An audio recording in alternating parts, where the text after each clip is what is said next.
Hey guys, this is Pegasus from the Wisefire Alliance. Before we start this video, make sure you check out ygioscope.com.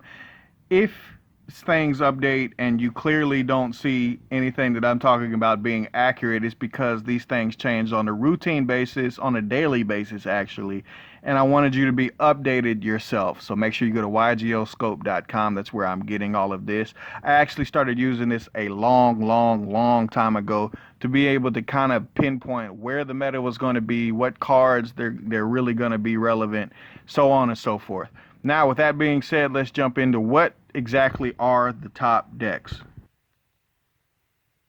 Before we really get down to the meat and potatoes of everything, we have to take into account human error. Anybody that's ever played on Dueling Book knows there's an awful lot of bad players. However, when we start to see a count creep up into 13,000, 9,000, 7,000, anything above 4,000, 3,000, whenever those numbers start to get high, I think that is a real adequate representation of how good or bad a deck can be, and obviously you can go through the bad very easily.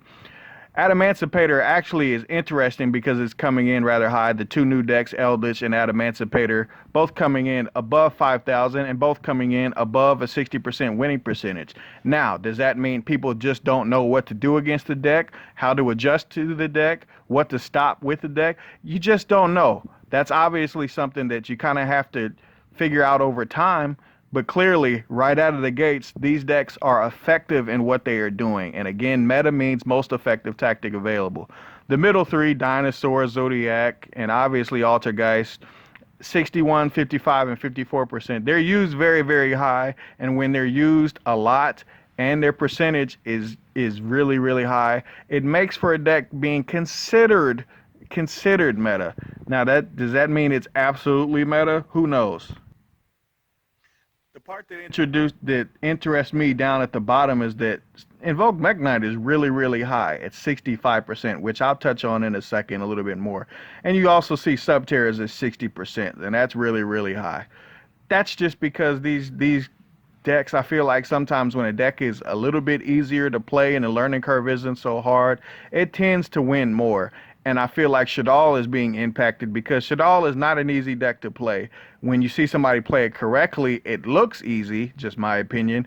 But once you really sit down to play it, it's not super duper easy because you have to be able to adjust. Now, when we go specifically to match cards, I wanted to touch on the Mech Knights again really quick. Whenever you see cards that make up a deck at a certain percentage, I'd like to say anything above 60% is considered at least really powerful rogue, or at least somewhere in the meta game. Blue Sky, Purple Nightfall, and Indigo Eclipse are all above 60%. Really interesting. Altergeist Hextia, as we see, clearly is 76% winning percentage. Yes, it's not going to be summoned a lot, but when it hits the board, it's going to do a lot of damage. Obviously, you see Altergeist Manifestation is also really high at 67%. So I believe these numbers start to lead to believe that Altergeist is definitely a meta deck.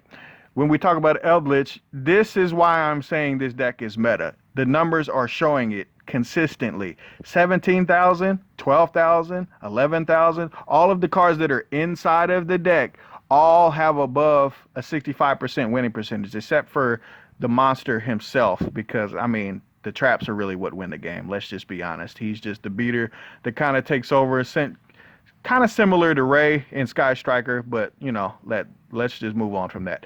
Infinite Fortress Megaclops, which is the Zodiac card that is basically gaining so much steam with that deck and helping that deck become relevant once again. Although Pot of Avarice is really nuts being at 3, especially in that deck, 67% means that anytime it drops on the board, it's almost winning the game outright because it's on the same level as, let's say, a Borosword Dragon. Now you scroll down and you can see different cards like Gallant Granite being specific to a deck, Adamancipator, Invoke Purgatrio being specific to a deck and invoked, or what a certain variant that you play. Herald, and all of these cards, they can all break down into different decks. So you see Salamangreat Heatleo up top, 67%. All of these cards consistently, and I mean consistently, are showing that they are what make the deck meta. So if I were to break the meta down, this is how I would break it down.